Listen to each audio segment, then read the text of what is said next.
Hi friends, welcome back to another episode of Generation Films. My name is Alan. Sometimes life is pretty simple. Sometimes we only have one job, one responsibility, which means that when we mess up that one job and one responsibility, it's all that much worse. You had one job. Just the one? You tossers! You had one job to do! So here are 9 individuals who had one freaking job and they epically screwed up. Look, the Titanic sinking and the massive loss of life that followed it was a result of several different design problems, hubris, and many other things.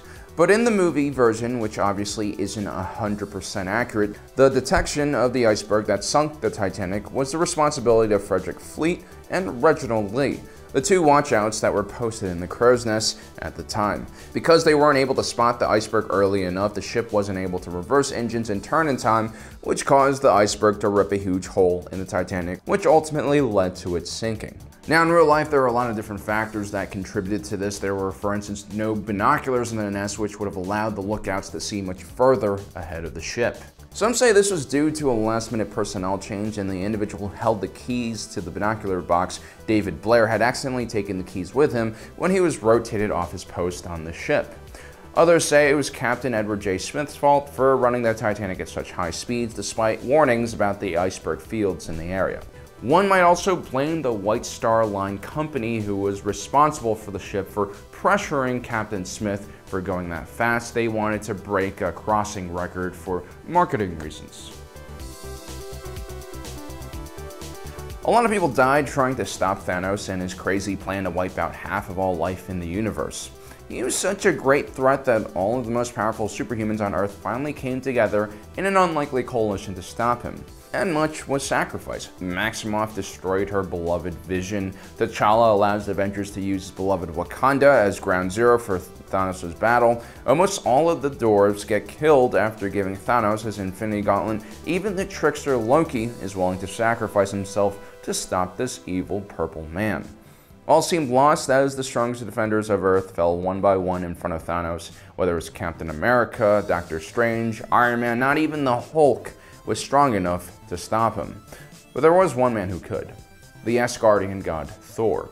In the most critical moment of the battle, Thor managed to strike Thanos right in the chest with his newly forged Stormbreaker. But instead of driving the weapon home and extinguishing Thanos' life, Thor waits and gloats, allowing Thanos to snap his fingers and disappear half of all life in the universe. Now, Thor had only one job, and that was to kill Thanos. He wasn't even king of Asgard anymore because there was no more Asgard. Because of his failure, this gave Marvel Studios the excuse to make Avengers Endgame, which basically rewinds everything. In Episode 3, Revenge of the Sith, the Jedi were so close to ending the threat of Palpatine. Mace Windu, one of the most skilled combatants in the Jedi Order, leads a bunch of other scrubs into Palpatine's chambers and finds out that not only is he the Senate, but he's also an incredibly skilled swordsman. But Mace Windu has trained all his life to fight the Sith and has even developed an extremely aggressive form of lightsaber combat that fills the user with rage and fury, which made Mace Windu really the only Jedi who could actually defeat someone as powerful as Sidious, something not even Yoda seemed to be able to do. But when Mace Windu finally has Palpatine on his back and disarmed, Anakin Skywalker appears out of nowhere. Anakin was told by Mace Windu to stay in the council chambers and relax. He had one freaking job, and that was not to move from that location. But not only does Anakin disobey Mace Windu, before the Jedi Master can end Palpatine's reign, Anakin cuts his arm off and starts a series of events that sends the galaxy tumbling down an incredibly dark road. The Lord of the Rings trilogy is also a great story about sacrifice. Throughout the 3 tremendously long novels, not counting The Hobbit, a fellowship risks everything so that they can destroy a powerful ring that holds the soul and life force of the great evil Sauron.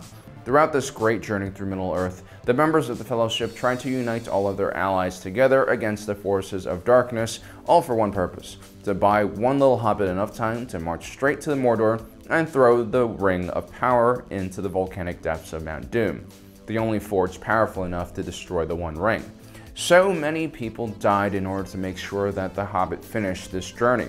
On the banks of Nen Hethel, the brave Sean Bean fell. At the Battle of Helm's Deep, scores of men and their elven allies fell as well. At Minas Tirith, the last great bastion of man, the city's brave soldiers and civilians held back the hordes of Mordor as they broke through the gates. Again, thousands fell. And then, with whoever was left, the forces of good marched straight to the Black Gates themselves and challenged Mordor in order to distract Sauron's attention from the little hobbit's own mission. But what does Frodo Baggins do? At the last minute, instead of discarding the ring, he claims it for himself. He only had one job, and that was to destroy the ring. Luckily, Smeagol bites his finger off and finishes the job for him. So thank God Bilbo Baggins spared him all those years ago. Greg Janko and Morton Schmidt were just ordinary bike cops patrolling some boring town when they ran into a group of one-percenters in a motorcycle gang. Look, most motorcycle club guys are extremely nice and lovely people. I hate the stereotypes that go around about bikers.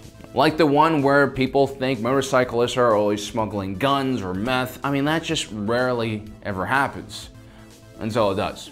Now this time around, all these peaceful motorcycle enthusiasts seem to be doing is smoking a joint, but then Officer Janko uncovers a bag of meth. Now this is really the hardest part of a police officer's job, where they have to chase down these big baddies. It can be very tiring and sweaty and even dangerous, but Janko actually does a good job and manages to take out one of these bad guys with a flying tackle. But he completely messes up the one thing he needs to do once he has arrested the perp. And no, I'm not talking about air humping them while they're down or shooting off celebratory rounds into the sky. I'm talking about reading them their Miranda rights. Janko, you had one job. In Dawn of the Planet of Apes, a global pandemic known as the simian flu has wiped out much of humanity. 10 years later, only small groups of humans remain, trying their best to survive, moving from town to town, avoiding extremely dangerous and intelligent apes. One of these groups head into ape territory around San Francisco. They're looking for a hydroelectric dam that they can turn on, which will provide electricity to the neighboring area. Carver is one of the scouts in the group, and he runs into two apes. He has one job, which is to keep his group safe, but instead of just slowly backing away and hoping that these particular apes have not developed a taste for human flesh, he panics and shoots one of the apes. At this point, he probably should have shot them both and ran, but he stays, and the gunshot is so loud that it basically alerts all the apes in the nearby trees. This single event would result in an all-out war between the humans and the apes in the neighboring area. The Wolf of Wall Street, Jordan Belfort, realized that his way of making money might be considered unethical and straight-up illegal by the federal government. He was famous for insider trading and his pump and dump schemes. Luckily for guys like him, there used to be something known as Switzerland. I mean, Switzerland is still there as a country, but their financial laws have significantly changed since the 80s. Jordan Belfort knew that if he put his money in a Swiss bank, it would be pretty hard for American authorities to find it. He employed a corrupt banker by the name of Jean-Jacques Sorel, and everything seemed perfect. Even if Jordan Belfort is arrested for something, well, he has some money saved away for when he gets out of prison. Jean-Jacques Sorel had one job, and that was just to be a law-abiding citizen and not travel to America, where he would be arrested by American authorities for laundering drug money through offshore boat racing for the founder of Benihana. Jean-Jacques Sorel, of course, gives up Jordan Belfort to the FBI. Programmer Caleb Smith was just your average working stiff at the search engine company known as Blue Book. He won a strange contest that allowed him to travel to the CEO of his company, Nathan Bateman's secret home. Little does Caleb know he's been selected to run the Turing test on Nathan's newly created AI known as Ava. The Turing test was developed by computer genius Alan Turing in 1950. Its primary purpose was to determine whether a machine actually exhibited intelligent behavior. Caleb wasn't really supposed to do anything else but give Ava that test, but ultimately, he falls in love with Ava, which leads him to releasing her out of her containment. Ava ends up killing her creator, and Caleb is now trapped in the facility and realizes he's just freed a homicidal AI robot into the wild. It should be mentioned that Nathan purposely created Ava in an image that he would thought Caleb would be attracted to. You see, the real test was to see if Ava would actually use Caleb to help free herself from her containment, which she ultimately did. But still, Caleb had only one job, and he failed. Baby was one of the best drivers in town. Better yet, you could trust him because he lived a simple life, didn't ask questions, and focused on his one job as a getaway driver. Which meant that not only was he incredibly reliable and good at his job, you could trust him to keep a secret. Little did everyone know Baby actually did have a conscience, and he was actually a pretty compassionate individual. And one day on a job with a gangster named Bats, Baby finally cracked under all of that pressure. You see, Bats loved killing people for no reason, and after he kills a security guard, Baby refuses to drive him away. In the scuffle that follows, Baby drives his car straight into some rebar, which kills Bats, but also gives the police enough time to chase after them. Baby really had only one job, and that was to be an excellent getaway driver. He let his emotions and feelings get the better of himself, and that gets not only Bats killed, but the two other criminals he's working for, which completely derails the entire mission. So guys, if you ever do have one job like these guys, remember to focus on that one job because it's most likely very important and why you don't have multiple things to do. Well guys, I hope you enjoyed today's episode. Don't forget to subscribe and hit that notification button down below.